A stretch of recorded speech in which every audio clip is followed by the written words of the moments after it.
MPB मेरे प्यारे बच्चों, let us start this chapter again. Process of consolidation. So now the main part starts. Process of consolidation means first today we'll talk about balance sheet consolidation. First we'll talk about balance sheet consolidation. So you will be given two balance sheets. How many? Which two? Subsidiary and holding, parent company. In the accounting standard they will use the term parent company. You can call it holding company. Holding subsidiary. So what are the items in holding company? You will usually find fixed asset. One important item, investment in subsidiary S Limited, and then current asset, etc. Current liability, share capital, reserve, debenture. Same thing here also, fixed asset, current asset, but this time you will not have investment in holding company. That can also be there, but that is not in the scope of our syllabus. When subsidiary company is also holding share in holding company, is called cross holding. That is not in your. Yes. To understand cross holding, you have to pass 8 papers of intermediate course with minimum 40, average 50. So how do we consolidate? Fixed asset and fixed asset we will add. Current asset and current asset we will add. Current liability and current liability will add. Debenture and debenture we will add. But certain items are not to be added. For example, this investment will not appear in the consolidated balance sheet. This share capital will not appear in the consolidated balance sheet.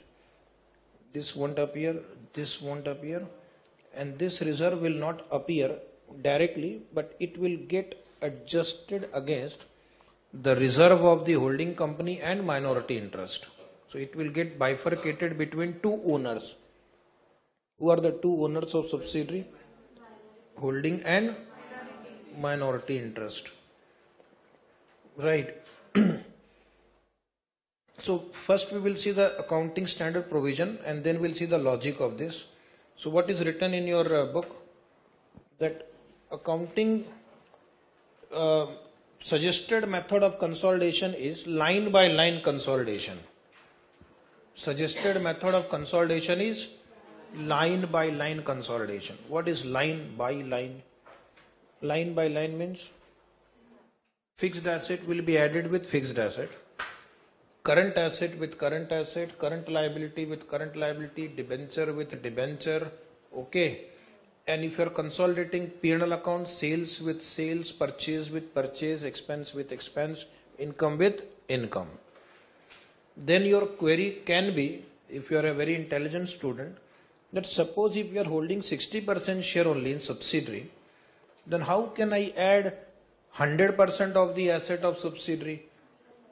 Or 100% of the liabilities of subsidiary. So in that case, the portion belonging to outsider, share in the net asset belonging to outsider, which is called minority interest, will be computed and will be shown separately on the liability side, indicating that this is the minority interest. Okay. So yes.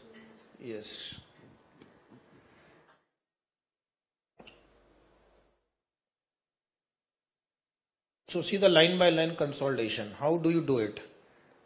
Suppose you are given two balance sheet, H and S. Balance sheet of H Limited shows fixed asset of 100. S Limited shows fixed asset of again 100. So your consolidated balance sheet will include fixed asset of 200. One more example. Creditor 50, 100. In the consolidated balance sheet 150. Sales 1000. P&L account 2000, total 3000. expense 500, 300, total consolidated expense will be 800. So you'll say, sir, this is a very easy chapter. You are right. You just have to add. There are a few adjustments. That much you can do. Next is the concept of date of acquisition. Concept of date of acquisition. Why we have not done share capital of the subsidiary? Your question is deferred. Your question is deferred means you will be answered later. Ascertainment of first point number 1, ascertainment of cost or date of acquisition. Date of acquisition means the date when parent company acquired shares in subsidiary company. Date when the parent company acquired shares in subsidiary company is called date of acquisition. Why do we require date of acquisition? Subsidiaries profit will be divided into two parts. This line is the date of acquisition. DOA, date of acquisition. Profit earned by subsidiary prior to this date is called pre-acquisition profit. Profit earned by subsidiary after this date is called post-acquisition profit. Is it right? That means this profit was already in existence on the date of acquisition. So it was a part of their net asset on the date of acquisition. It is already there in the balance sheet. So it's a part of net asset on the date of acquisition. And this profit was earned subsequently after the control was acquired. After the control was acquired. So in every problem, you have to identify date of acquisition and then find out what is the pre-acquisition profit and what is the post-acquisition profit. Now, how does it make a difference? It makes a difference, as we will see soon, in calculation of goodwill or capital reserve. In calculation of goodwill or capital reserve. Goodwill will arise when cost of acquisition, cost of is more than share in net asset of subsidiary. Cost of acquisition is more than share in net asset of subsidiary on the date of acquisition. On the date of acquisition. Okay. So suppose the date of acquisition is 31st March year 2020. 31st March 2020. So on this date we will see what is the net asset of subsidiary. So there are two ways I can find out the net asset of subsidiary on the date of acquisition. Suppose this is the BS of subsidiary. What is BS? Balance sheet of subsidiary. Only this much. Now, fixed asset. One person is opening his shirt. That is why students are laughing. Current asset 100. Share capital 50. Reserve 50. Liabilities 100. Total of the subsidiaries balance sheet on the date of acquisition is 200. To understand this concept of pre-acquisition profit, now this is the date when shares were also acquired. On 31st March 2020. Now tell me what is the date of acquisition 31st March 2020. What is the net asset of subsidiary on this date? You. Net asset of subsidiary on this date. 200. 100. Yes, last bench. No. What is the net asset of subsidiary on the date of acquisition? 100. How did you reach that magic number 100? 200 minus? Which 200 minus which 100? This 200 minus this 100. This 200 minus this 100. That's little better. Now you are understanding, you can do more homework now. There are two ways I can reach this magic number 100. One is I can take assets minus liabilities. So you were right. 200 minus 100, 100. Or I can take share capital plus reserve, 50 plus 50, 100. Now, ideally we should take this route. Ideally. But while solving the problem, first route may not be possible every time. Why? Because you will not be given a balance sheet on date of acquisition. Suppose the problem is consolidate the balance sheet as on 31st March 2021. And you will be given balance sheet of both holding and subsidiary on 31st March 21. You are not given the balance sheet on 31st March 2020, but you are given one information. Subsidiary company's pre-acquisition reserve is 50. Share capital was 50. So which means I can simply add the share capital and the pre-acquisition reserve 50-50. So the purpose of computing pre-acquisition reserve is to find out the net asset on the date of acquisition. It is equal to share capital plus pre-acquisition reserve. Share capital plus pre-acquisition reserve. Okay?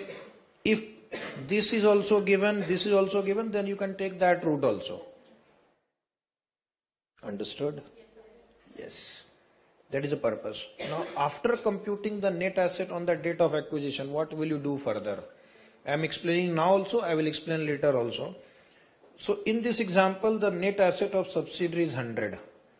And suppose the holding company acquired 60% of the shares of subsidiary for a consideration of 120 crore. For a consideration of 120. This is the net asset. You have to answer, okay? On the date of acquisition, on the left side of the screen. And this is the cost of acquisition of 60% share, 120 crore. My question to this batch of highly talented students is, what is goodwill paid for to acquire 60% share? Not 20, not 60. 60 is the right answer. How much I paid? 120. I paid 120 for 60% of the stake in the company.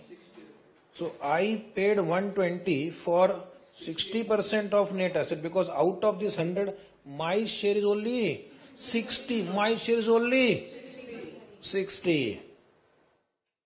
So how much is that? 120 minus 60. 60 extra I am paying to that company. Why I am paying extra? Because I will enjoy the benefit of the profit of that company. That company is already into existence. And by paying some amount, I am enjoying the 60% of the profit of that company from tomorrow. Is it right? It takes so many years to create a business and make it profitable. But you are paying 60% of the shares, and then you start enjoying that profit from the next minute itself. So don't you think you are paying some extra amount, and that extra amount you are paying for the goodwill of that company or subsidiary? So that is called in accounting goodwill. So goodwill will arise when the cost of acquisition is more than the share in net asset. Cost of acquisition is more than share in net asset of subsidiary. Is it right? So I will erase everything. Now understand, this is my cost of acquisition. This is cost of acquisition. And total amount inside this is 120. So out of this 120, this portion I paid for the net asset of subsidiary. That is 60. But then I paid this extra also. This extra I paid for goodwill. 60. This extra I paid for goodwill. Is it right? Reverse can also happen. Reverse. Example. Cost of acquisition is 30. Net asset of subsidiary is 100. Percentage stake acquired 60%. Now what will happen? It will give rise to capital reserve. Capital reserve. Capital reserve will be 30 minus 60% of 100. So minus 30. So when you are getting minus figure, it means capital reserve. It means gain. Why it is a gain? You paid 30. You paid 30, but you got asset of 60. So that extra amount is called capital reserve because there is a gain. It's a gain. Why it is a gain? You paid 30. You got assets worth 60. So that's capital gain. Then your question will be why somebody will pay you, charge you less than the net asset. This is business. Yes or no? Suppose this fellow needs money urgently. Rahul Gandhi needs money urgently. He comes to me. Sir. I will, yes. Sir, I have this 60% share of this company. You buy it from me. I said, how much? He said, 60. I said, hut. I don't want. 60. He said, no sir, please. I need money. I said, why you need money? He said, I have to go to America to study in Harvard. Tomorrow is the last date of admission. If you don't give me money, then I have to study in Pune University only. From a chartered accountant, I will become a shattered accountant. My dreams will be shattered. So shattered accountant. I said, okay, you seem to be a good student, but I will pay you only 30. Do you want 30? He says, he looks at the watch. He looks at the calendar. Time is ticking out. He says, okay, 30, done. I will get a capital reserve of 30. Is it right? So it is possible. But generally, rare chances are that capital reserve will arise. But you are a student. Whatever is rare is there in your exam. Okay. Rare items are generally there in the C exam. Yes or no? Now, in this example, I paid 30, but I got little more than 30. I got little more than 30. So I got this net asset of 60, but I paid consideration only 30. So this extra which I got is the capital reserve. Benefit to us. Yes. So why we were discussing all this? Because date of acquisition divides the profit into two parts, pre-acquisition profit and post-acquisition profit. So what you will do in every problem, tick mark the date of acquisition. Then difference between the difference between date of acquisition and year ending date is called post-acquisition. And profit earned prior to the date of acquisition is called pre-acquisition. And you have understood the importance of this. What is the importance? Goodwill or capital reserve calculation is affected because pre-acquisition is a part of net asset on the date of acquisition. Now next thing we will do in every problem is calculation of shareholding pattern. Shareholding, who are the two stakeholders in the subsidiary? Who are the two types of stakeholders? Just quickly. Parent company and minority interest. Is it right? So if suppose percentage shares are not given, it's only written that holding company has 75,000 shares in subsidiary. So what I'll do, I will write 75,000 divide by total number of share. I'll get the percentage. Same thing I'll do for minority interest also. Minority number of share divided by total percentage. Now your question will be, why do I need shareholding pattern? Why do I need shareholding pattern? To distribute the profit of the subsidiary, to distribute the net asset of the subsidiary. Is it right? Between the parent and the minority. This pattern is essential for apportionment of subsidiaries profit. What is this written? Pre-acquisition or capital profit. I know. I also have the book.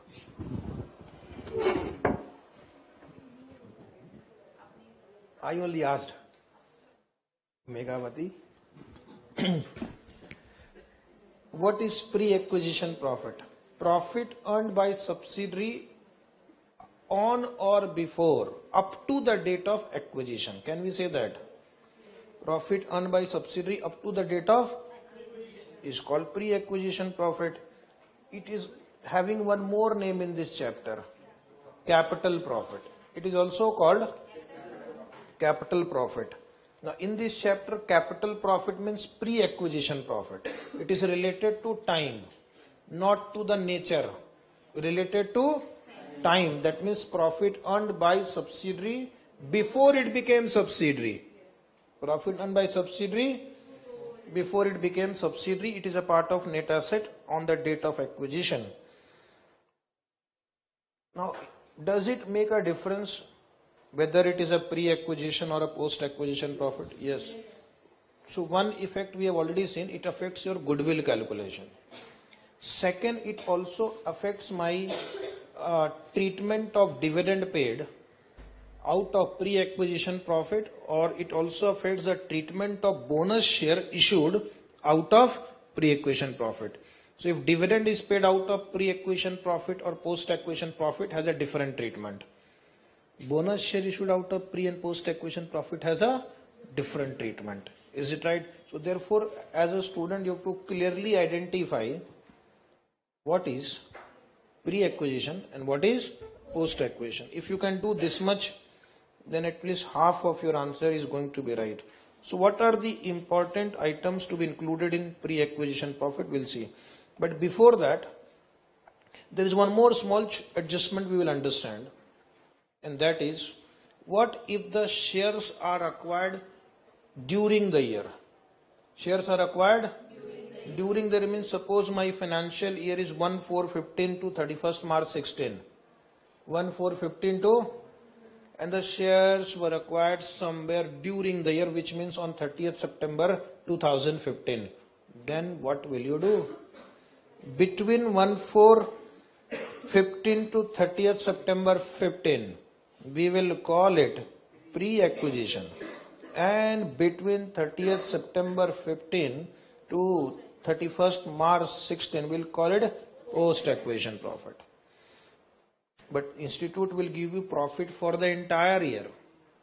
Profit for the year 2015-16 is 1 lakh. Then what will you do? Evenly, on time basis. On time basis. So unless otherwise specified, unless student will apportion the profit in time ratio. Then why I said unless otherwise specified? There can be some other adjustment also. Like long back, you have studied one chapter called pre and post incorporation profit. Something like this, I also forgot. Profit prior to incorporation. Yes or no? So there also we did the same thing. Suppose the company was acquired in between the year, then we have to identify pre-post. If nothing is given, time ratio, otherwise any other ratio given in the problem. Otherwise, any other ratio given in the problem. Or if any specific adjustment is given, that will be given due respect. If any specific adjustment is given, that will be given due respect. What can be the specific adjustment? For example, they may say, company earned a profit of 6 lakh rupees on sale of fixed asset on 15 December. Company earned a profit of 15 lakh rupees, 6 lakh rupees on 15 December. So this 6 lakh rupees profit is earned in which period? Post period. So remember that chapter, profit prior to incorporation. If you can specifically identify either relating to pre or relating to post, then write in that period. And otherwise, you can apportion on time basis. The problem is fire took place on, say, 15th April. Fire took place on 15th April, causing a loss of 5 lakh rupees. That will go to pre. That will go to pre. Okay. I'm sure you can do that. Now, table for calculating total pre-acquisition profit. Again, this list I have prepared may not be exhaustive. May not be, because in some questions something else may also appear. Yes or no? Yes. So what you will do, take a calculator, not now, when you solve, add the balance in general reserve on the date of acquisition, add other reserve on the date of acquisition, P&L account credit balance. Point number 4, current year profit up to the date of acquisition, which means if you have acquired share during the year, then up to last year whatever profit was earned by subsidiary, that and plus this year profit also up to the date of acquisition. And suppose there is an increase in the value of fixed asset on revaluation up to the date of acquisition. If there is an increase in the value of fixed asset due to revaluation, that will also be added. Yes or no? Do we need to deduct anything? Yes. 5 items to be deducted. 1. Decrease in value of fixed asset. Dividend paid out of pre-acquisition profit. In bracket pre-acquisition profit. Capital profit in this chapter means pre-acquisition profit. Then any bonus share issued out of pre-acquisition profit, deduct. Any debit balance in P&L account, suppose P&L account can have debit balance, loss, that will also be deducted. Total will give me pre-acquisition profit. And this will be required for the purpose of goodwill or capital reserve calculation. Then what is post-acquisition or revenue profit? Post-acquisition or revenue profit means profit earned by subsidiary company after the date of acquisition. This is called revenue profit. This is called revenue profit. Okay. This will not affect goodwill calculation. Goodwill will be calculated on the basis of the net asset on the date of acquisition. Thereafter, whenever the subsidiary earns profit,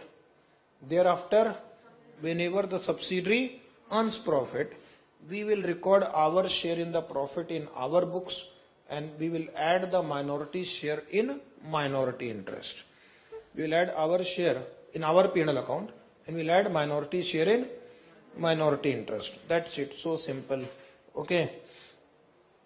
For present preparation of CBS,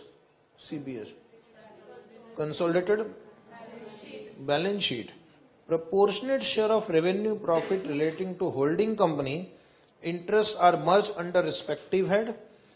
Now what is that? Merged under respective head.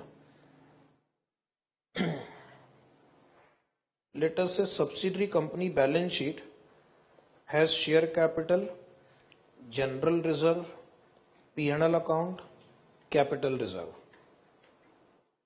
This is subsidiary. What I will do, I will calculate the share of parent company in the post-acquisition general reserve. In the post-acquisition general reserve, and add it to general reserve of holding company. So that will give me general reserve of consolidated balance sheet. Then share in post-acquisition,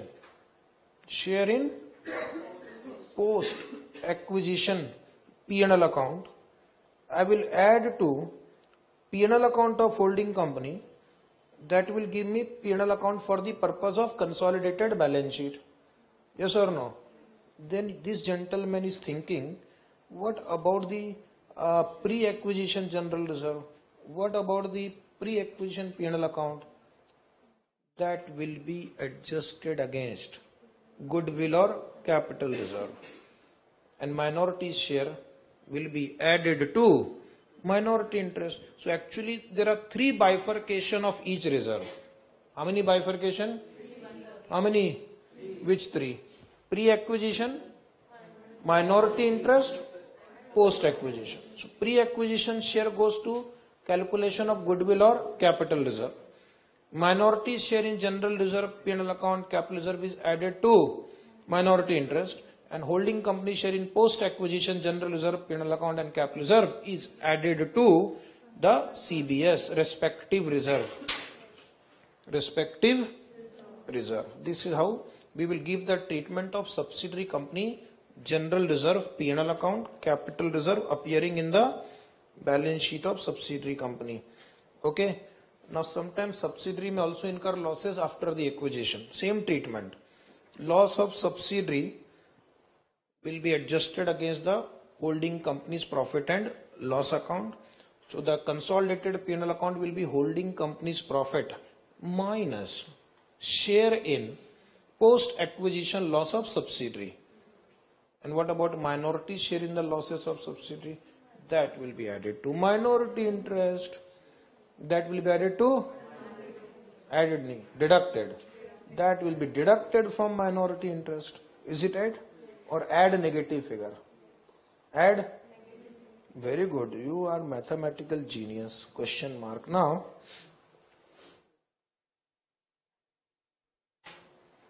post-acquisition you have learned. Now one important working note, analysis of profit of subsidiary. Analysis of profit of subsidiary. All these working note we have designed for better understanding and presentation purpose. These are not legal formats. Are these legal format? No. Teacher has designed for the student, okay? And preferably will follow these formats only for easy understanding and solving the problem faster. Any other format is welcome. So what I'll do, in your book you see, subsidiaries profit will divide into two parts. Pre-acquisition profit and post-acquisition profit. First, broadly divide into two parts. Pre-acquisition profit. Question will give you enough information, you can do that. They will say H Limited acquired share on 1/4/2020 when the balance in general reserve was 20,000, P&L account was 15,000, which means the pre-acquisition general reserve is 20,000 and 15,000. And then you see what has been the increase or decrease in that figure after the date of acquisition, that is post-acquisition. Suppose the problem says on 1/4/2020 balance in P&L account is 20,000, and then you are given one balance sheet. In that given balance sheet, general reserve is appearing 20,000, P&L account is appearing 30,000. So what will you understand? P&L account has increased from 20 to 30. So what is the increase in the post-acquisition P&L account? 10,000. General reserve has increased from 10 to, so again 10,000 increase in the general reserve. Means total net asset of the subsidiary has increased by 20,000 in the post-acquisition period. Is it right? So something you have to do yourself. They will not give you both figure. They may give you post figure, you may have to find pre figure. They may give you pre figure, you may have to find. This is which type of exam? CA. Okay, not a normal exam. After doing that mental analysis, you write each reservoir of subsidiary, general reserve. Find out from the question how much is pre, how much is post. In post, what you will do, you will have a separate column for general reserve, separate column for P&L account, if required separate column for capital reserve. So sir, how many columns we will draw in post column? All those reserves which have changed during post acquisition period. All those reserves which have changed during the post acquisition period. So if you think 3 reserves value have changed, 3 columns. If you think only 2 reserves values have changed, 2 column. If you think only one reserve value has changed, one column. And how many column you will draw for pre-acquisition? One column. Sir, why injustice to pre? All pre-acquisition profit are cancelled against goodwill or capital reserve, irrespective of whether it is general reserve, P&L account or capital reserve, because the treatment is same.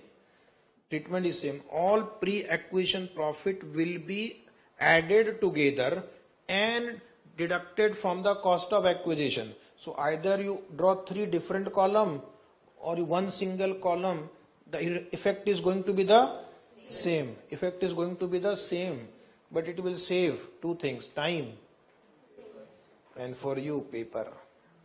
You are more interested in paper, but I am more interested in time. Okay? True or false? False. Which part was false?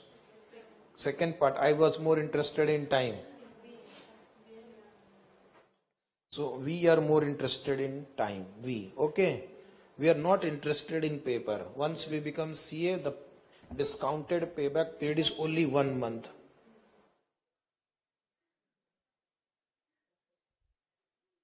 Discounted payback period is only in 1 month. You will recover your entire fees that you have paid, okay, including interest.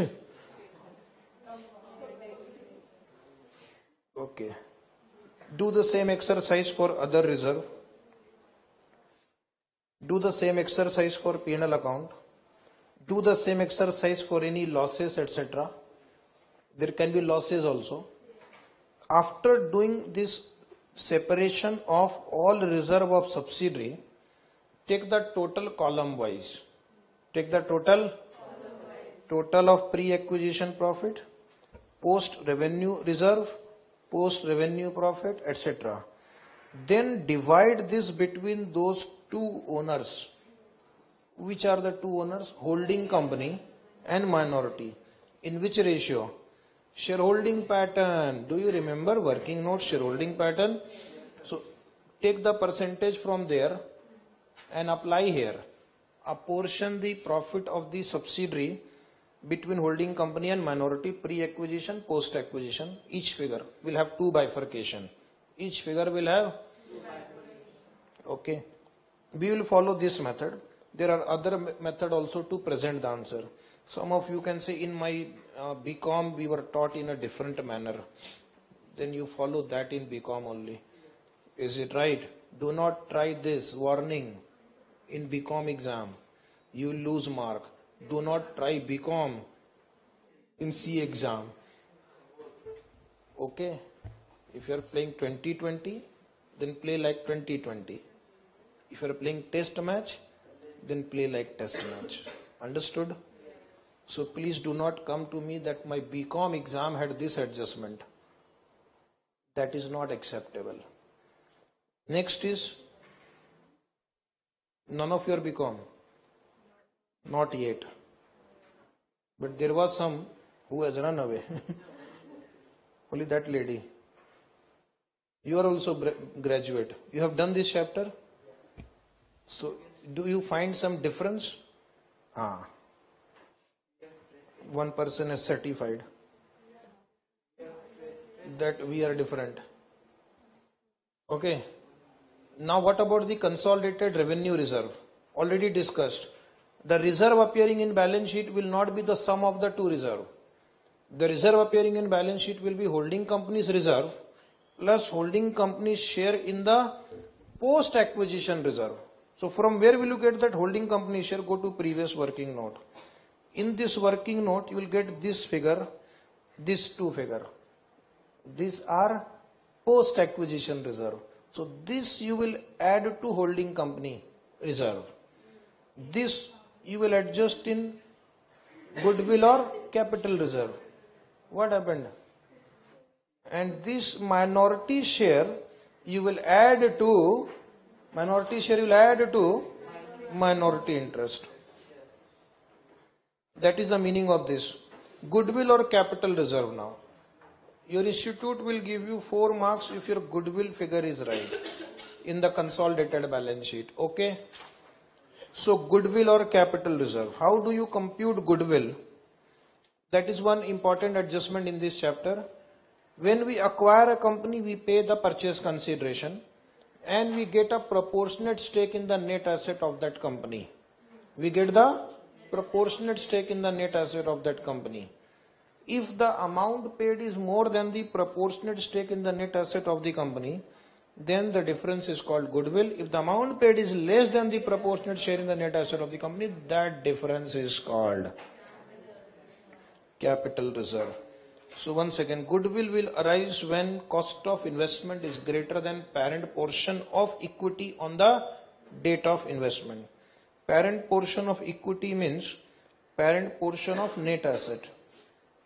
Yesterday you have seen the meaning of equity. Equity means net worth or net asset. Capital reserve arises when cost of investment is less than parent portion of equity. Equity means net asset on the date of investment. Is it right? Yo.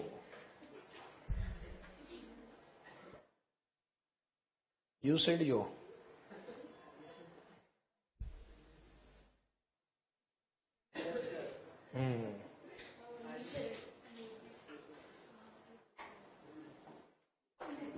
Calculation of goodwill or capital reserve.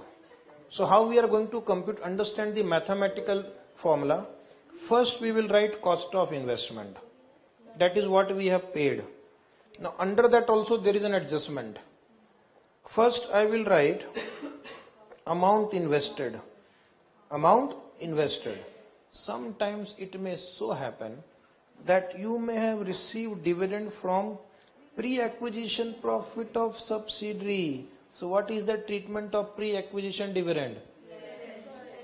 As per accounting standard 13, it is treated as a capital receipt and it should be deducted from the cost of investment. So this treatment that we have done just now is not as per AS 21, it is as per AS 13 only. Then we will get the adjusted cost of investment. In few questions this adjustment will be done by us. Dividend out of pre-acquisition profit will be deducted from the carrying amount of investment or cost of investment to arrive at adjusted cost of investment. Then I will compare it with the share in the net asset of subsidiary on the date of acquisition. There are two ways you can write this.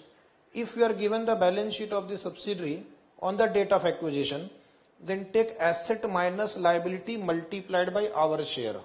Take asset minus multiplied by holding company share.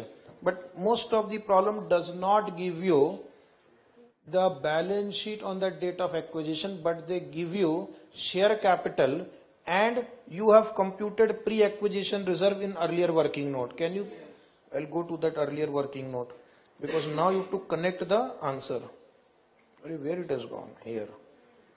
This figure, first column, this figure, can you see that? So this is our share in the pre-acquisition profit. From this working note, we will find out on the date of acquisition, what was the pre-acquisition reserve, what was our share in that. Understood? So this figure you will take and transfer to this working note. Here, pre-acquisition profit. So if that goes wrong, this will also automatically go wrong. You don't need special talent to make it wrong. Okay. Take this total. So this gives me share in share capital, share in pre-acquisition profit. So effectively what I got by adding these two number is share in the net asset of the subsidiary. So one person had asked this question, why we are not adding the share capital of the subsidiary? Share capital of the subsidiary is getting adjusted here. Is getting adjusted here to the extent of parent share, and minority share will be added to minority interest. And again I will explain when I will pass the memorandum journal entry.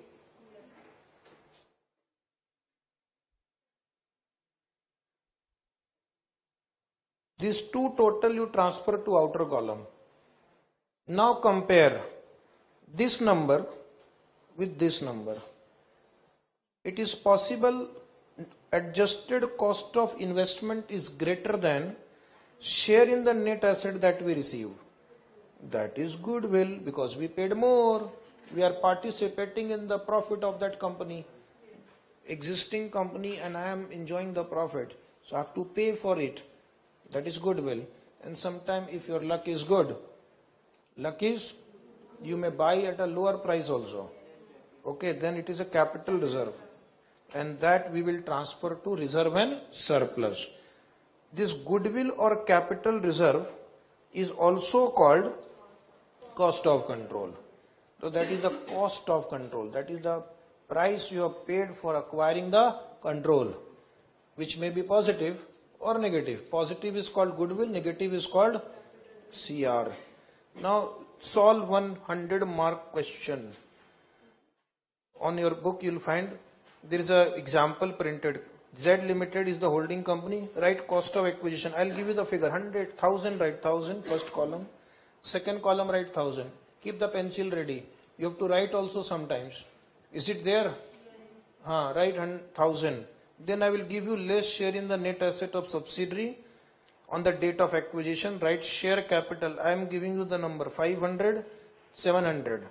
Then pre-acquisition profit. I am giving you one number 300, 450. Now the student will tell me how much is the goodwill for Z Limited in A Limited and how much is the goodwill for Z Limited in B Limited. Anybody wants to volunteer? What is the goodwill or capital reserve for A? 200. What is the goodwill or capital reserve for B? 150.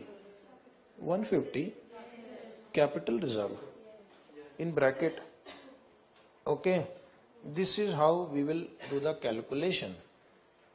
Then accounting of goodwill and capital reserve. If suppose you have two subsidiaries, which is not in your syllabus, but again just for understanding, this is a accounting standard. If we have two subsidiaries, one results in goodwill, like previous problem 200, one results in capital reserve 150. Therefore, in the consolidated balance sheet, I will show the net goodwill of 50. Okay. Suppose capital reserve was 200 and goodwill is 150. Then net capital reserve will appear. Is it right? And then you have to also disclose goodwill or capital reserve arising on acquisition of various subsidiaries in the notes to the CFS. Suppose you have 5 subsidiaries. In balance sheet, one single figure you will write after adding goodwill and capital reserve of all subsidiaries. Yes or no? But then individual subsidiaries goodwill or capital reserve you will present in the notes to CFS. Notes to CFS. Good news, you don't have to deal with multiple subsidiary. At least that is what is written in syllabus. Afterwards, if something else happens, I should not be blamed, okay? Understood? Next calculation is minority interest. Next calculation is, who is minority interest? Non-controlling interest. Non-controlling interest. Minority interest is also called non-controlling interest. These are the shares held by outsiders other than parent and subsidiary of parent. Other than parent and subsidiary of the parent. Other than parent and subsidiary of parent. Correct. How do you compute their stake? 100 minus percentage holding of parent and its subsidiary. 100 minus percentage holding of its parent and subsidiary. Two more words write down here. And subsidiary of parent. Subsidiary or subsidiaries. Now, why I have written this also? Suppose A has a subsidiary B and there is another company C. So A is holding 60% share in C. B is holding 10% share in C. B is a subsidiary of A. And in A is holding 60% in B. So what will be the minority interest of B in percentage? B 40. What will be minority interest of C in percentage? This time the answer will be 30% because out of total 100%, A is holding 60, but one of the subsidiaries of A is also holding 10. So in general, public holding is only 30%. Public holding is only 30%. Outsiders in C are holding 30% share. Yes or no? So that is why I have written 100 minus percentage holding of parent and its subsidiary or subsidiaries. Now, how do you compute minority interest? This is one method. This is one method. There is one shortcut also, but I will not tell you. Why? Because then you will apply shortcut only. Once the chapter is over, then I will tell you. No, this is a perfect technique. It doesn't go wrong. Okay. No, that other technique you might make mistake.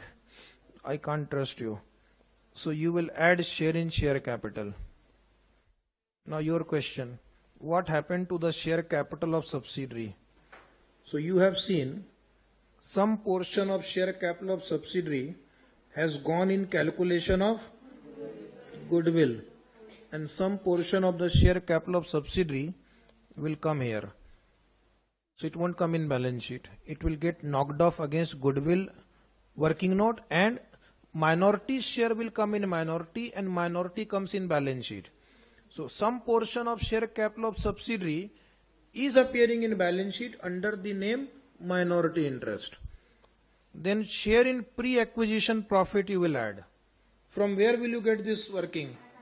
That analysis of profit working note, minority interest line. Share in revenue reserve, from where will you get? Same working note. Share in revenue profit, same working note, analysis of profit. These three figures you will get from analysis of profit, from AOP. From what is AOP? Analysis of profit working note. And this you have to do yourself. This is the balance sheet figure multiplied by minority percentage. This you have to calculate, balance sheet figure minus into minority percentage as per this calculation. In some problems, there will be adjustment like dividend proposed by subsidiary. If dividend is proposed by subsidiary, then there are two parties who will receive that dividend. One, parent. Second, so minority share in proposed dividend. Add here. If dividend has already been paid, then don't do this adjustment. Then we are not liable to pay anything. But if it is proposed, means payable to minority, add. In some problem, subsidiary has issued preference share also. In some problem, that portion of preference share held by outsiders will also be added to minority interest. That portion of preference share held by outsider will be added to minority interest, and like equity dividend, any share in proposed preference dividend, right? Share in preference dividend in bracket, proposed preference dividend. If it is already paid, no question of adding here. Payment has been made. Will that item appear in balance sheet which has been paid? No. You are writing in minority means ultimately it will go to balance sheet. So payable will only come. Paid will not come. Let's talk reserve. Minority share. Let's talk reserve. If upstream. This discussion right pending. Why? Because it will come in a separate part. That time I will tell you, and then we will connect the dots. Connect the two slides, okay? So only one issue is pending. Now, what about the presentation of minority interest? It will be presented in a separate line in the balance sheet. It will not be merged with reserve and surplus or share capital.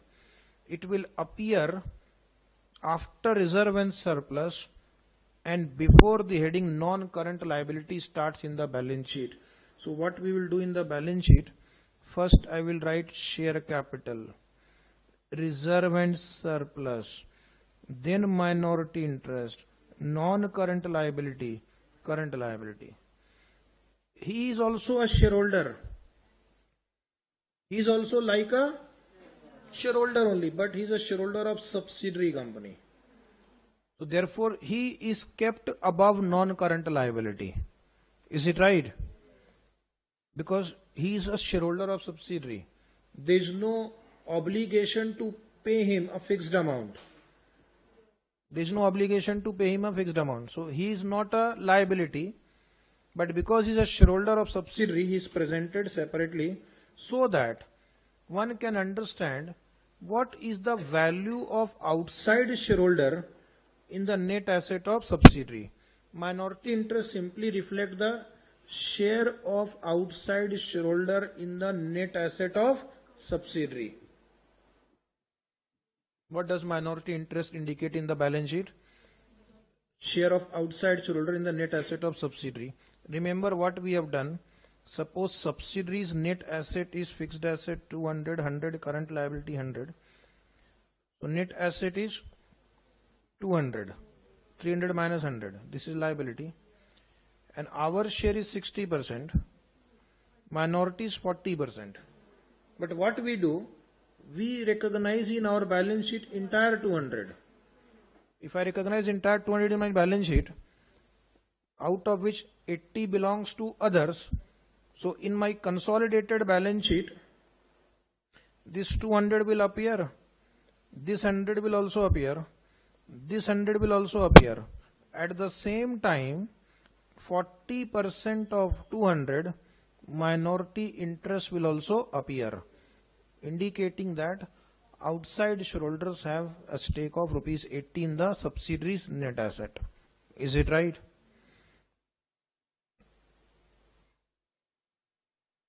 Have you understood something?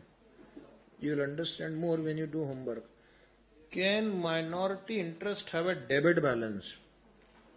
Debit balance means negative. Hello, can minority interest total come out to be negative? Yes or no? Can it be negative or not? I am asking you a simple question. Yes, you are doing plus and minus. So whenever you do plus and minus, net total can be plus or net total can be minus also. How it can be minus, just understand. Suppose subsidiary company's share capital is 1 lakh, your share is 40%, 40,000. Subsidiary's pre-acquisition profit is 1 lakh, your share is 40%, 40,000, positive. After acquisition, subsidiary incurred a loss of rupees 4 lakh. Subsidiary incurred a post-acquisition loss of 4 lakh. So your share will be 4 lakh into 40%. How much is that? You're good in mathematics, 1,60,000 is right. Now tell me the total. Is it 80,000 negative? This is called minority interest debit balance. Negative balance.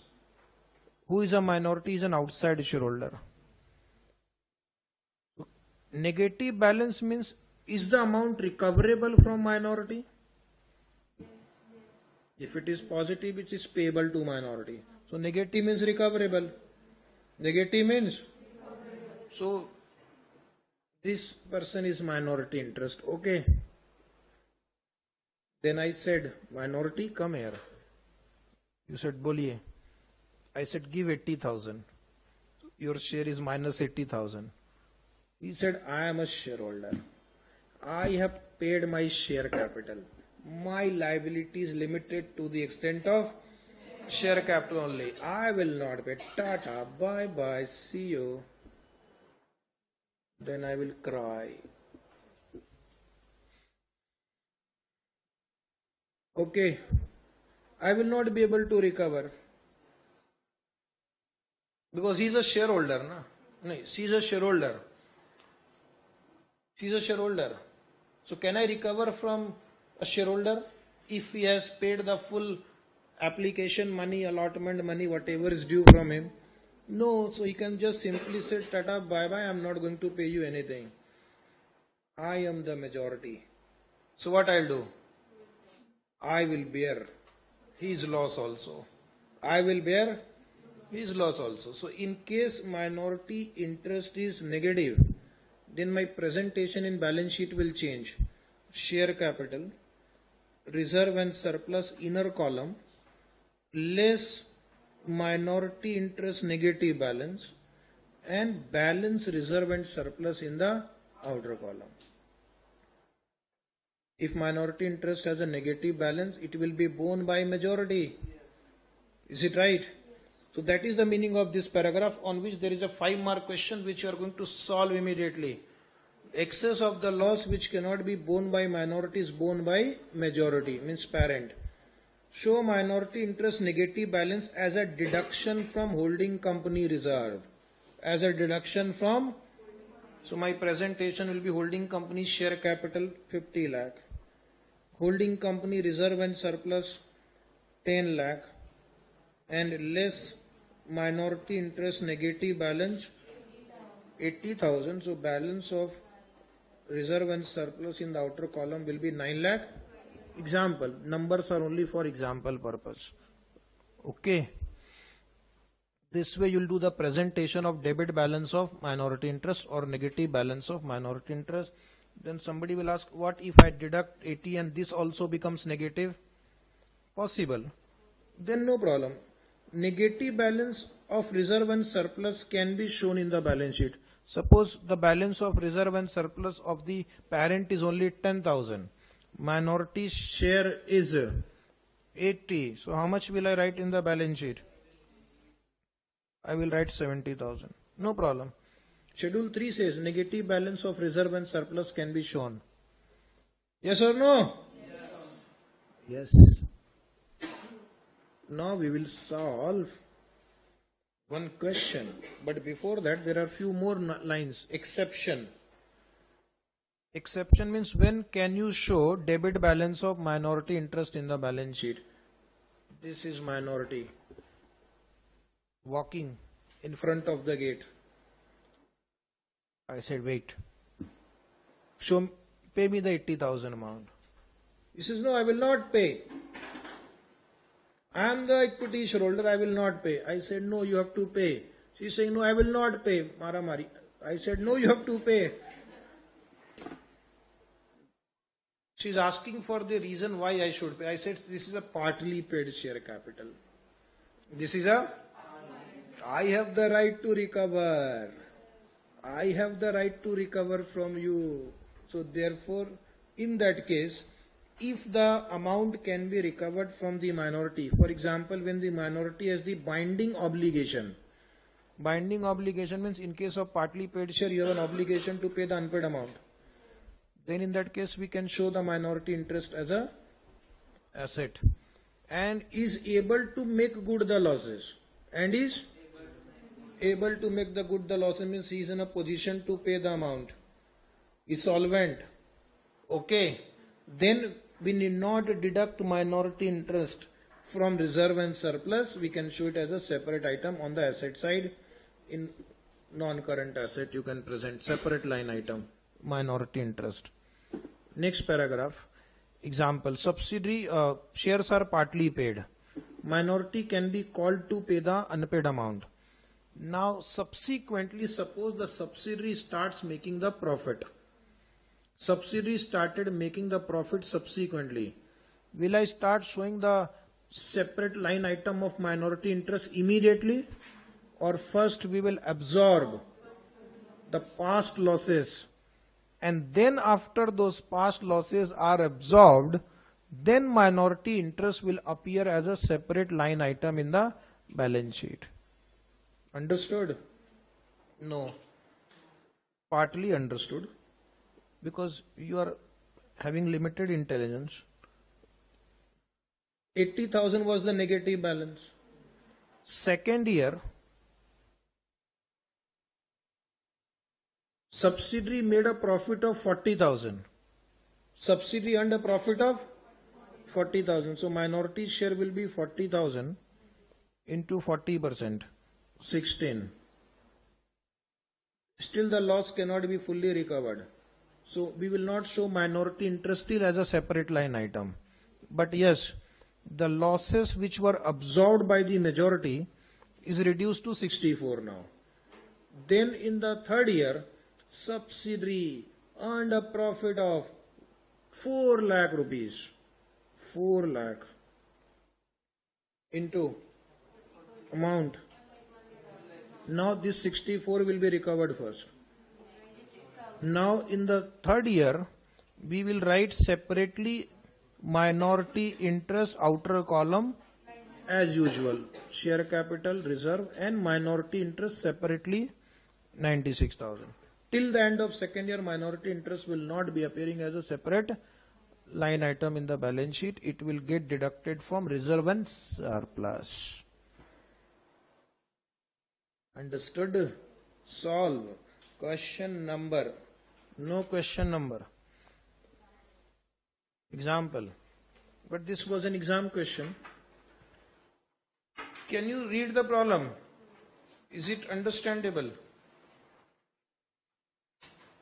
X Limited acquired, in your book it is there, X Limited acquired 70% of the equity share of Y Limited on 1st January 2017 at a cost of rupees 10 lakh. So that is the cost of acquisition. This I will require for goodwill calculation. Share capital and reserve of Y was 10 lakh and 80,000. Take 10 lakh plus 80,000. How much is that? Into 70%. Into 70%. 7 lakh? So what is goodwill? 2 lakh 44,000. Because cost of acquisition is greater than share in net asset. Both the companies follow calendar year. What is calendar year? 1st January to 31st March. December. You are right. 1st January to 31st December. Okay. 1st January to 31st December. In the 4 consecutive years, Y Limited fared badly. Y Limited fared badly means good or bad? Bad. And suffered losses of 2,50,000, 4 lakh, 5 lakh and 1,20,000 respectively. Means year 17, 18, 19, 20. So till 2020 they are incurring losses. Now the good days started. Thereafter in 2021 Y Limited experienced turnaround. What is turnaround? Turnaround. Profit, losses became profit. Okay. And registered an annual profit of only matra keval 50,000. Only 50,000, but turnaround. In the next 2 years, 22, 23, Y Limited recorded annual profit of 1 lakh and 1,50,000. So now they have made enough profit. Show the minority interest and cost of control at the end of each year for the purpose of consolidation. So mark 5 mark important question. Similar question is there in your ICI module also. Similar. That you will do today as homework.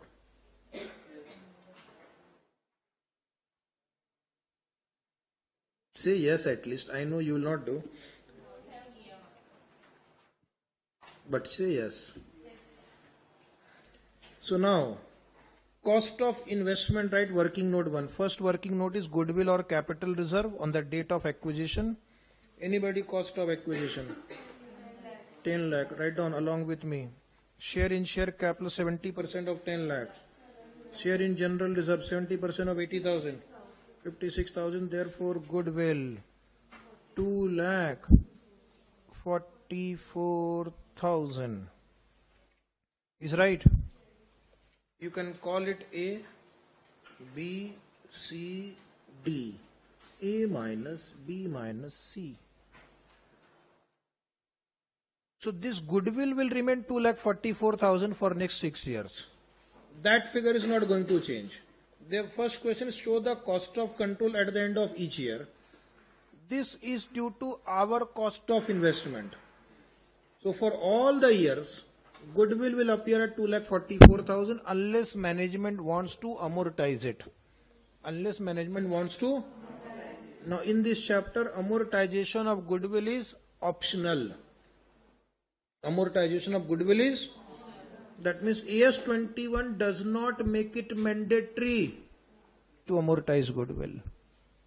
AS 14 makes it mandatory that goodwill should be amortized over a period not exceeding 5 years, unless a longer period can be justified. Is it right? But this standard does not say like that. It is silent. Why? We don't know. Silent we will also remain. Now solve this table. First I will explain this table to you. Okay, for this much effort you will get, but you may get 8 also. You are a young student. Opening balance of share of net asset. We'll write. First understand the column. Opening balance, share of net asset. Then 30% of profit or loss. This is minority share. Adjusted to minority interest. Adjusted against consolidated reserve. So long as minority can absorb, let him absorb. If minority cannot absorb, then we'll adjust against reserve. Okay. Closing balance of minority, closing balance of adjusted reserve. One line you will solve, then you will say, sir, give us remaining 6 line. We will do ourselves only. Yes or no? No, you'll not say that. I know. Are I know you. Yes, sir. The first line you do, 6 line I will do. Yes, sir. First line? You. Okay. So opening balance of net asset. What was the net asset of the subsidiary? 10 lakh? 1080, na? So minority share on the date of acquisition is 3 lakh? So this is your starting line. 3 lakh. This table is all about minority interest. 324 in bracket, write 30% of 10.80. 30% of 10 lakh 80,000. Is it 3 lakh 24,000? That was the minority interest on the date of acquisition. That was the minority interest on the date of acquisition. So our share is 70%, means outsiders will be 30%. Now in 2017, how much is the loss of subsidiary? 2,50,000 is the loss of subsidiary. Wait, stop. How much is minority share? 30%. 75,000 right here. Can minority absorb this loss? So this 75,000 I will adjust in minority only. So no need to adjust in consolidated reserve right now. No need to adjust consolidated reserve right now. Do you agree? So what will be the closing balance of minority interest? You put this in negative so that you can take the total properly. This minus this will give you closing balance of minority interest. Anybody wants to answer? 2 lakh? 2,49,000. See, today I don't have calculator, so give me correct answer. Future of so many people is at stake. Okay. Now you said give me 1 line, we will do the remaining. No, we'll try one more. 2,49,000 you write here. This closing becomes this opening now. Second year, what is the loss? 4 lakh. 4 lakh? Oh. Into 30%. 1,20,000 minority can absorb.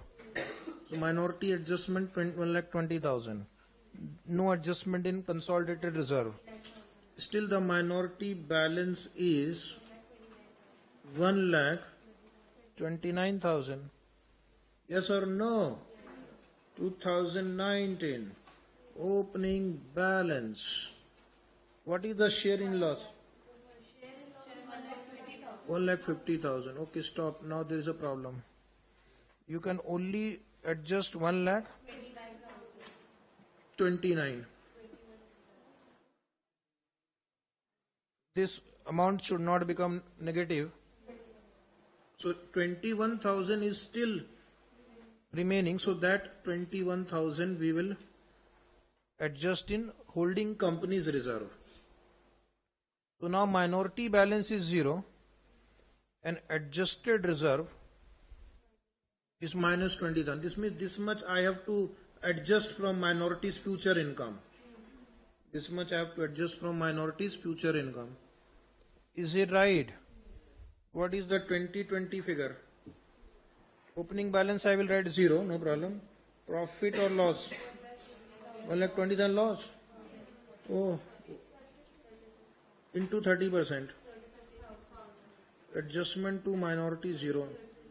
0 is already in 0. So this time I will adjust entire 36,000 in holding company's reserve. So what is the total minority losses adjusted against holding reserve?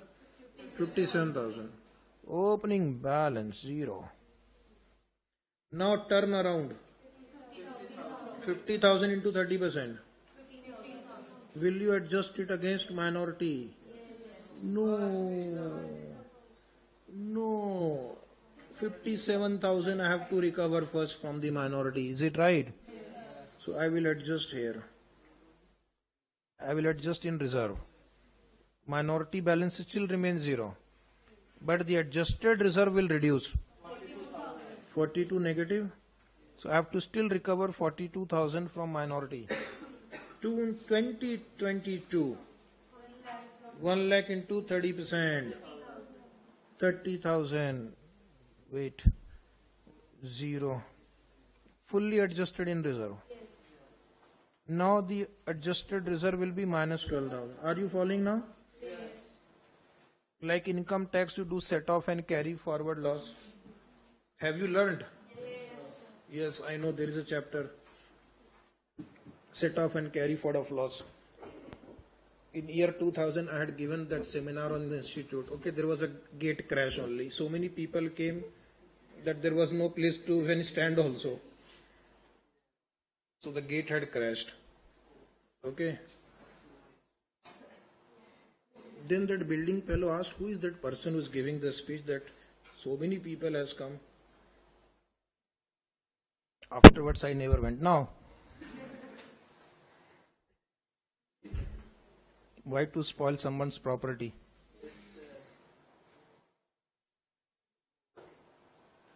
Now, how much is the profit? 45,000. What should I do? First, I will put 12,000 here. Then 33 I will put here. I am writing, wait. 45 is okay. Then first you put this figure. And then we'll put this figure as balancing figure. So now minority interest will appear in balance sheet as 33,000 and adjusted reserve is 0. Adjusted reserve is 0.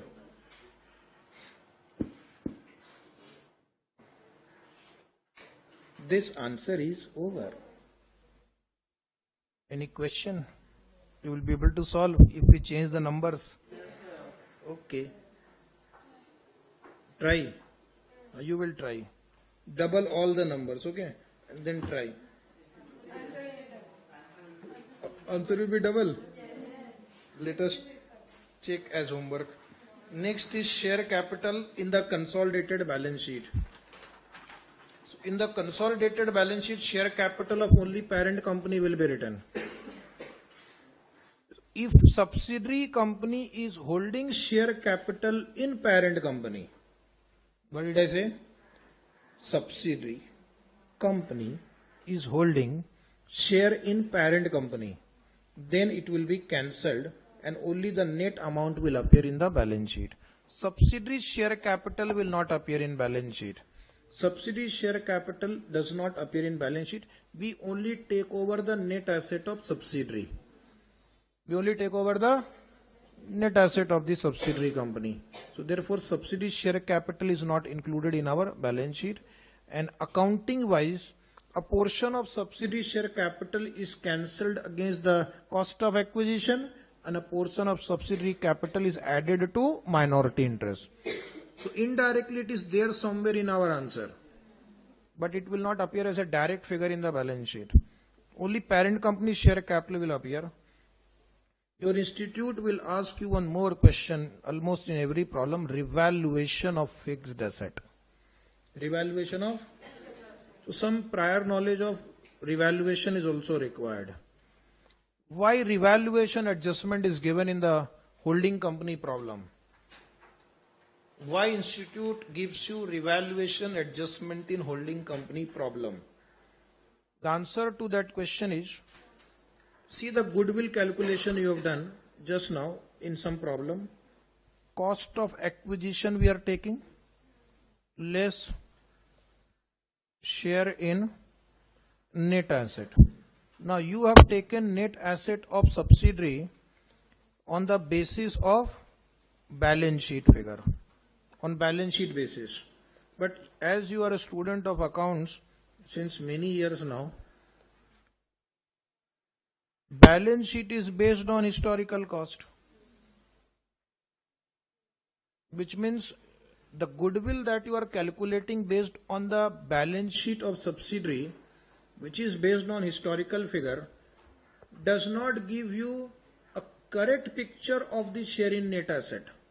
Does not give you, because in the balance sheet land may be appearing at 10 lakh. Market value is 50 lakh.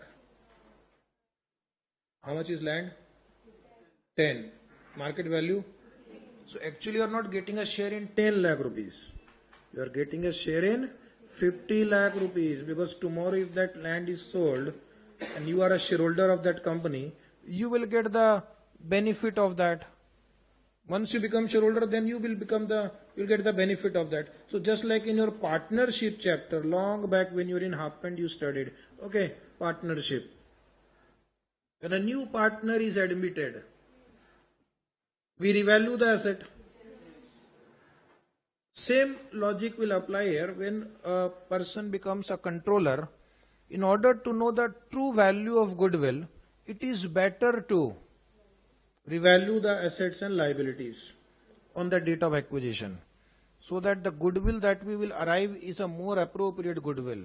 Is it mandatory to revalue the asset and liability on the date of acquisition? No. This is our choice, policy choice. Is it right? So institute gives this adjustment so that the goodwill that is based on, as far as possible, the market value of the net asset rather than the book value. You will do this adjustment only if it is asked. Otherwise, no adjustment. Okay.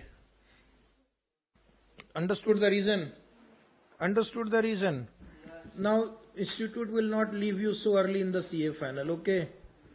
They will give you two adjustment, depreciation adjustment also along with revaluation. Since you have studied AS10, property, plant, equipment, if you revalue an asset upward, depreciation charge will also be based on the revalued figure. If you revalue an asset downward, depreciation will also get reduced. One typical adjustment which will come in the exam, company wanted to revalue the asset on the date of acquisition, but it has not done. But it has, now the student will be doing it. Who will be doing? Since the company had not done the revaluation, it means company have provided depreciation on historical cost only. So student will do two adjustment. One, revaluation adjustment, and second, depreciation adjustment. Is it right? Good news. If the depreciation rate is not given in the problem, or there is no way you can calculate the depreciation rate, then you can write a note, depreciation on revaluation is ignored, like we ignore homework, okay? Depreciation is ignored like we used to ignore homework in the class.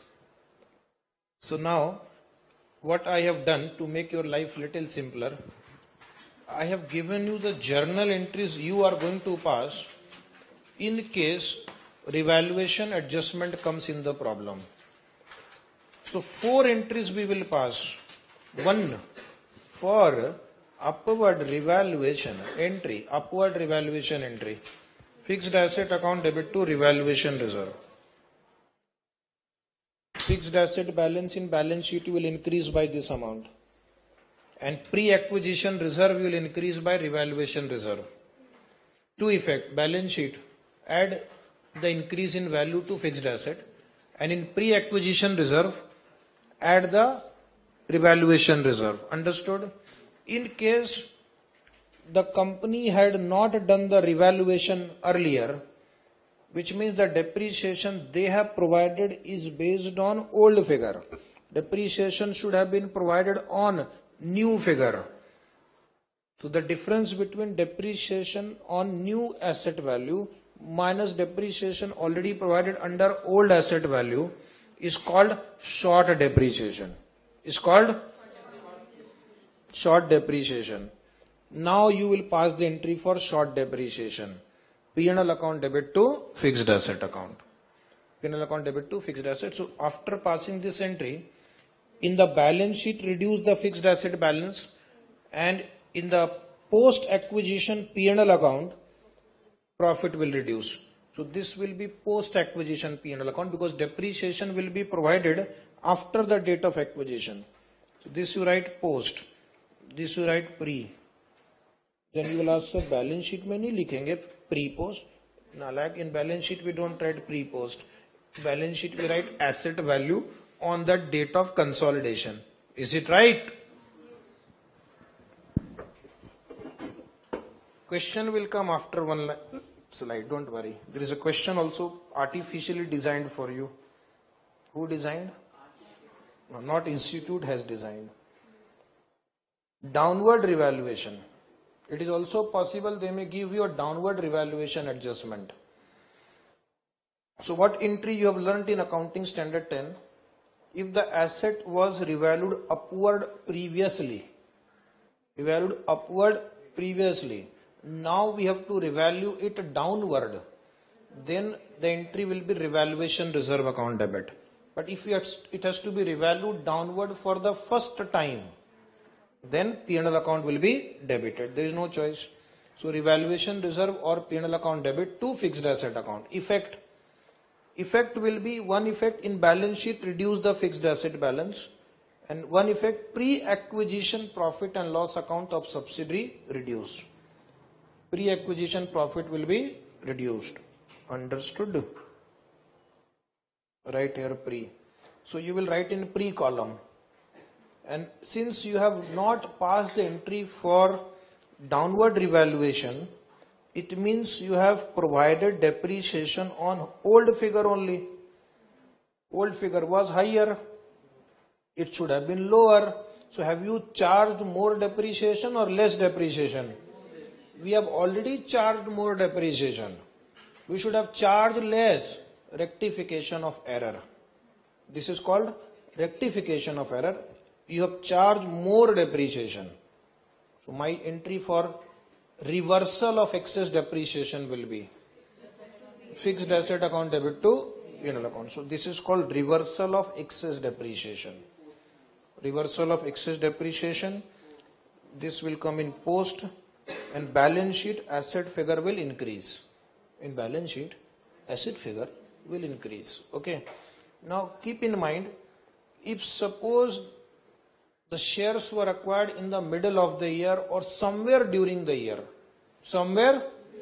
not either at the beginning or at the end, then to do this kind of adjustment, I have to first find the book value. First have to find the on the date of acquisition. Because the two figures have to be compared on the same date. Which two figures have to be compared on the same date? The book value and the market value. But if the shares were acquired on say 30th June, you are given figure of 1st April, so move 3 months forward. Okay. Find the book value on 30th June Compare that with the market value. 3 महीने का depreciation, yes. That is why I said na move forward. Otherwise, how will you move forward? By providing depreciation for 3 months. You are right. Good observation. You seem to be a reasonably intelligent student. Question number 2. How many questions we have solved? One I have solved. One more I will solve. Is the question properly printed in your notes? Then why it is not appearing properly in the screen? Even I don't know. When I took the printout, it was proper. Different computers have different setting, okay? Some computers have become old also. So they are not able to handle the new versions, okay? Replace. You give me money? Your query? So then why you are sitting idle? Why don't you read the balance sheet of S Limited on 31st March 2016? Enjoying the jokes. Share capital 5 lakh, reserve 1 lakh 10,000, total 6 lakh 10,000, machinery 4 lakh 50,000, furniture 1 lakh 60,000. Shares were acquired on 1/7/15, underline 1/7/15. So it is neither 1/4/15 nor 31st March 16. 1/7/15. So you can say 3 months after the start of the year, 9 months before the close of the year. So that will cause a challenge to you. Let us see how many of you face that challenge today. Market value of the machinery and furniture on 1st July 2015 is rupees 6 lakh. So market value will be given on date of acquisition only. 6 lakh rupees is for machinery and 1 lakh 20,000 is for furniture. Then depreciation rate for machinery is 10% and furniture is 20%. Show revaluation gain or loss. Second question. Show additional or saving in depreciation. Means short or excess depreciation. In case of machinery, there will be short depreciation. In case of furniture, there is a excess depreciation. So since you are intelligent student, question mark, tell me what is revaluation gain or loss in case of machinery and furniture, and what is the short or excess depreciation in case of machinery and furniture? You have 40 seconds to answer. Yes, start.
Okay.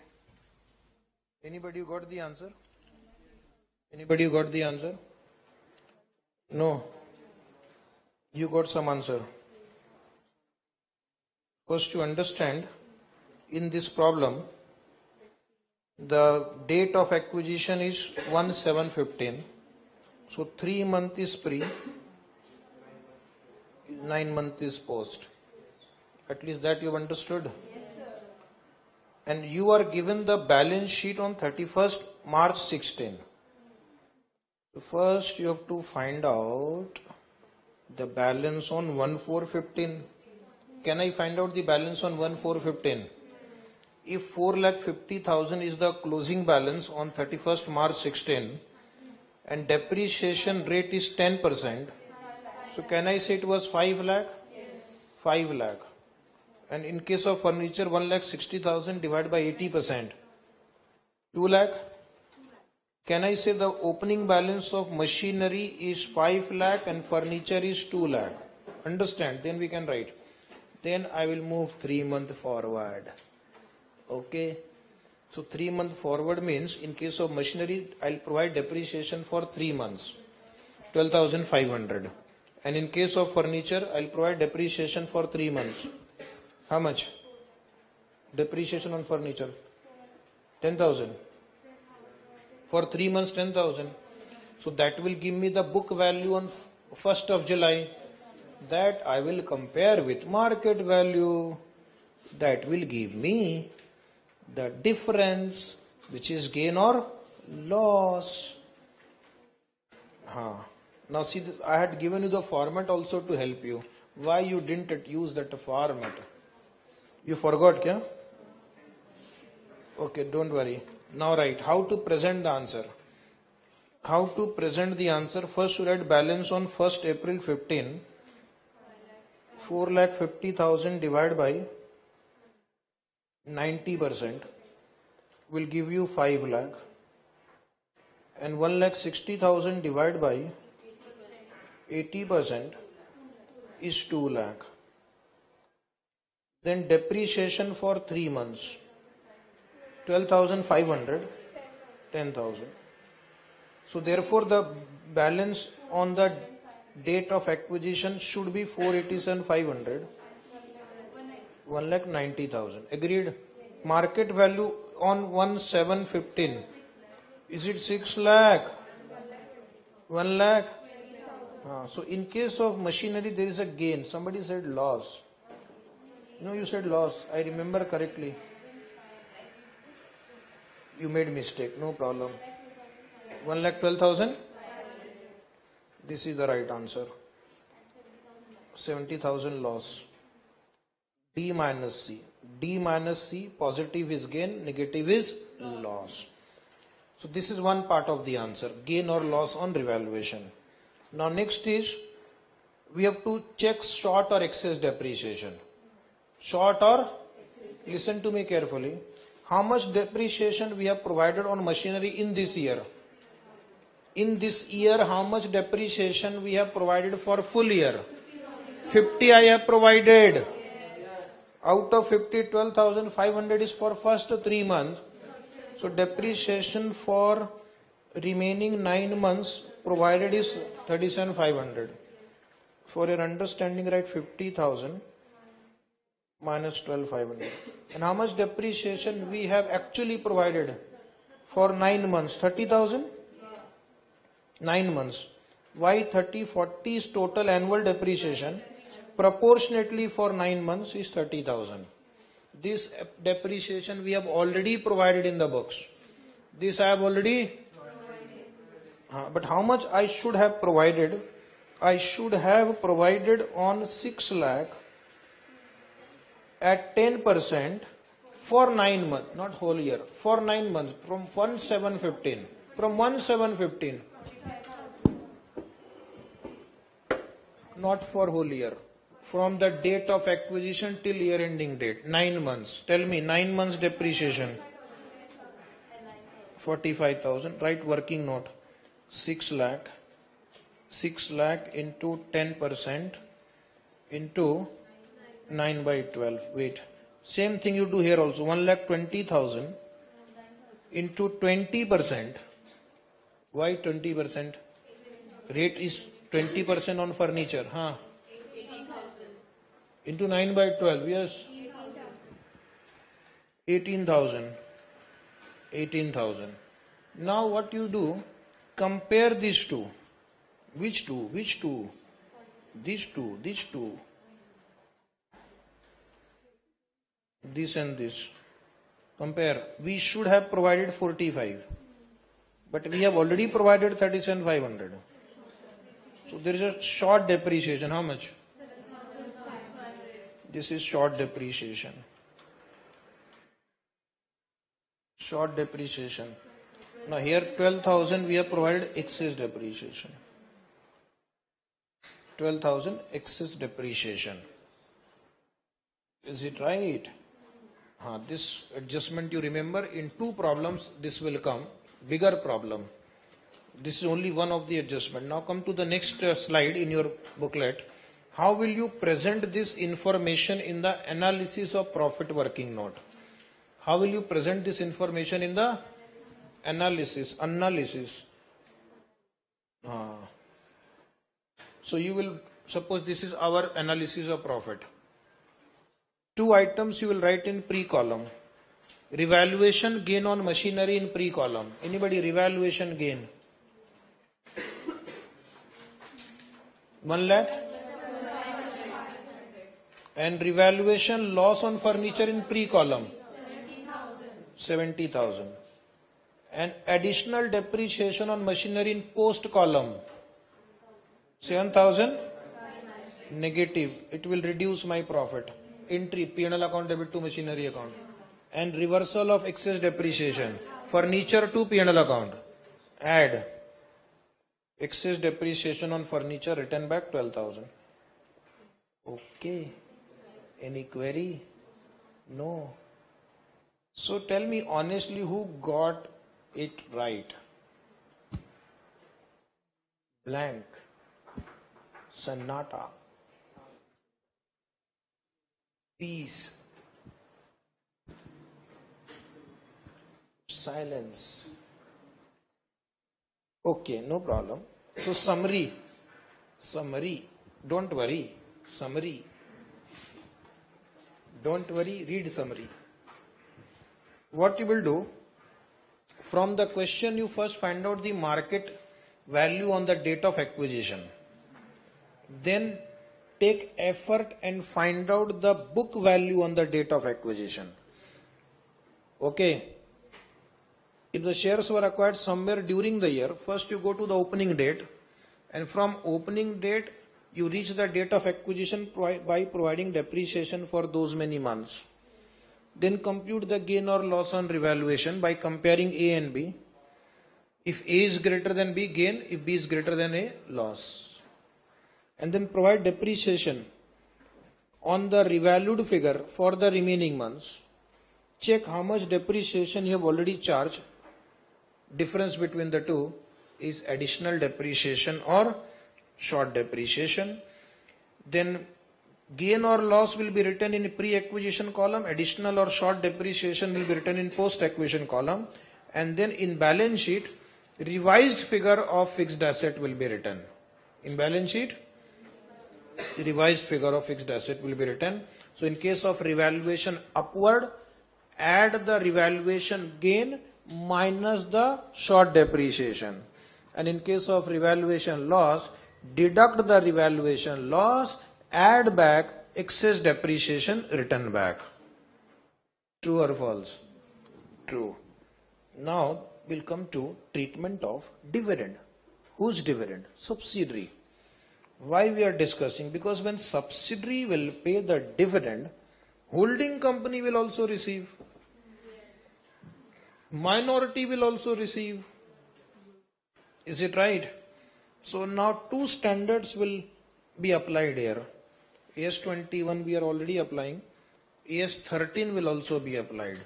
According to accounting standard 13, if dividend is received out of pre-acquisition profit, it is treated like capital profit and it is used for adjusting the carrying amount of investment. So the entry here will be bank account debit if it is received, or dividend receivable account debit if it is receivable, to investment account in case dividend is received or receivable from pre-acquisition profit. So how does it matter? It will affect your goodwill figure. It will affect your, because if you don't adjust this against cost of acquisition, your cost of acquisition will remain high. So goodwill will also accordingly be on a higher side. Is it right? So therefore this adjustment is required.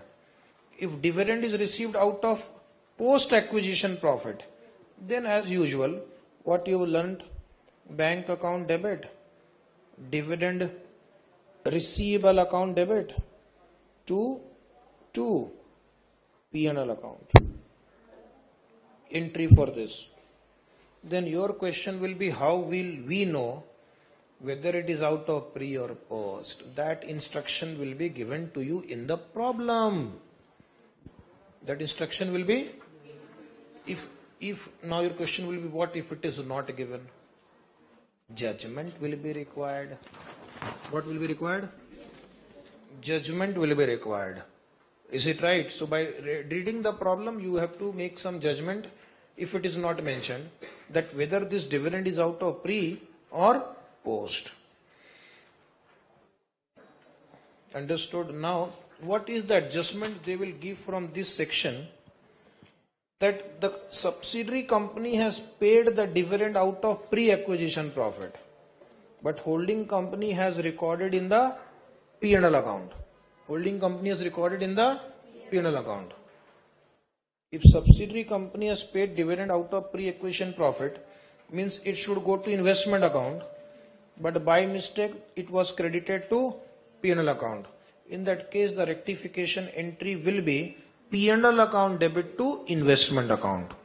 P&L account debit to investment account, that we will do in one problem. What about dividend proposed by the subsidiary company? There are two types of problem. One is dividend proposed but not paid by the subsidiary. Dividend proposed means they have declared the dividend. They have passed the entry also. P&L account debit to proposed dividend, but it has not yet been paid. Then it means a portion of this proposed dividend is receivable by the parent company. A portion of this proposed dividend is receivable by minority interest also. So what I will do, a portion of proposed dividend belonging to holding company, we will account for it. Then your question will be, where we will credit? The answer depends on what is the source of proposed dividend. What is the? If the source of proposed dividend is pre-acquisition profit, then we will pass the entry dividend receivable account debit to investment account. If the source of the proposed dividend is post-acquisition profit, we will pass the entry in the books of holding company dividend receivable account debit to P&L account. And minority share in proposed dividend will be added to minority interest. Now this adjustment we will do only if the proposed dividend is declared by the subsidiary company, appearing in the balance sheet but not yet paid. Okay, it is possible that they may have completed the formality relating to proposal of dividend. Possible or no? Say no, yes or no? Yes, because one student will say that no, dividend is proposed after the end of the year. Then how it can be proposed before the end of the year? Sometimes they call an EGM. What they call? EGM. What is EGM? Extraordinary General Meeting. So that the dividend can be proposed. Now for example, last year it happened, or before that year. Earlier dividend was exempt in the hand of shareholder. Okay, company will pay DDT. But then the India's central government is very smart. Okay, now they have brought a clause: if dividend income is greater than 10 lakh, then he has to pay tax. At the rate of 15. At the rate of some percentage. Now that is not my job to find out. I have passed the exam and I don't belong to this category. ठीक है? So far my dividend income is not exceeding 10 lakh. So far.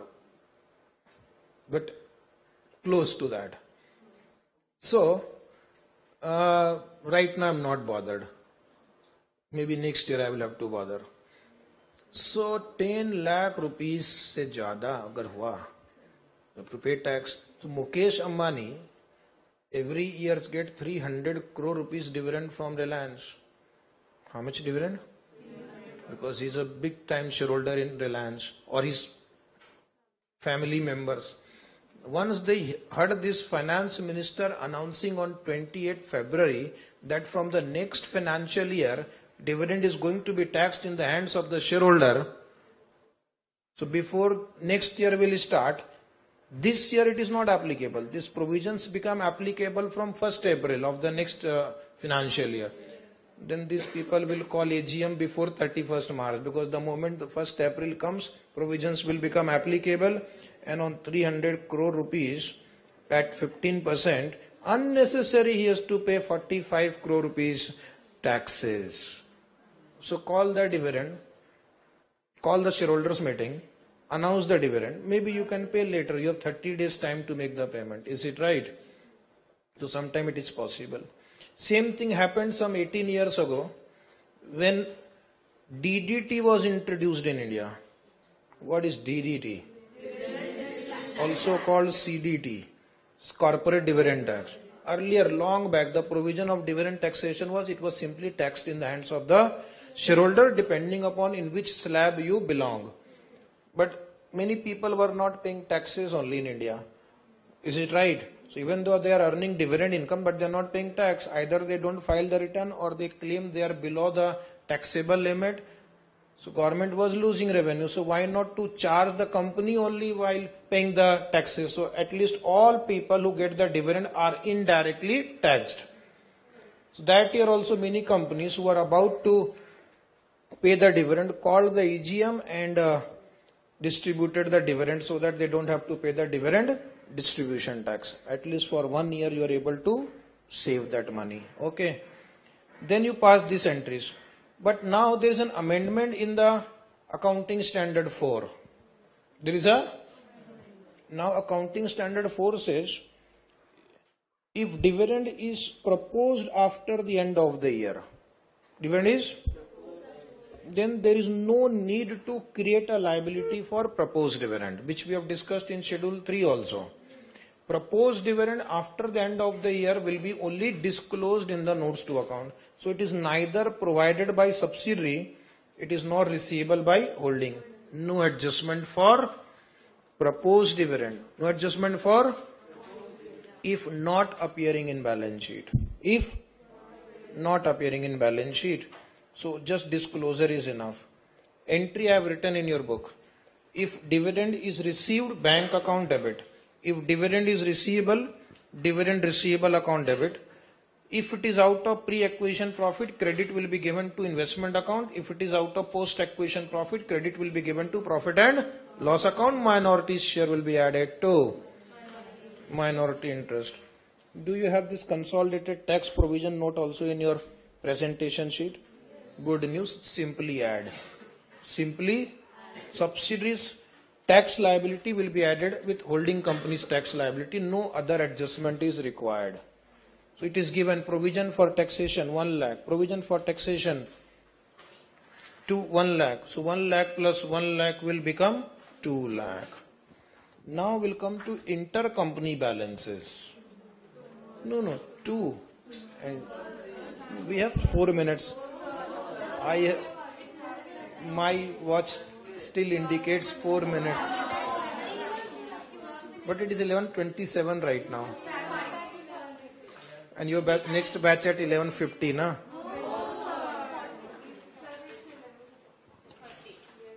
Okay. One day I will also say now the batch is over. Okay. When I will say now see the time, see the date, our contract is complete, and hence goodbye, all the best. I'll keep this in mind.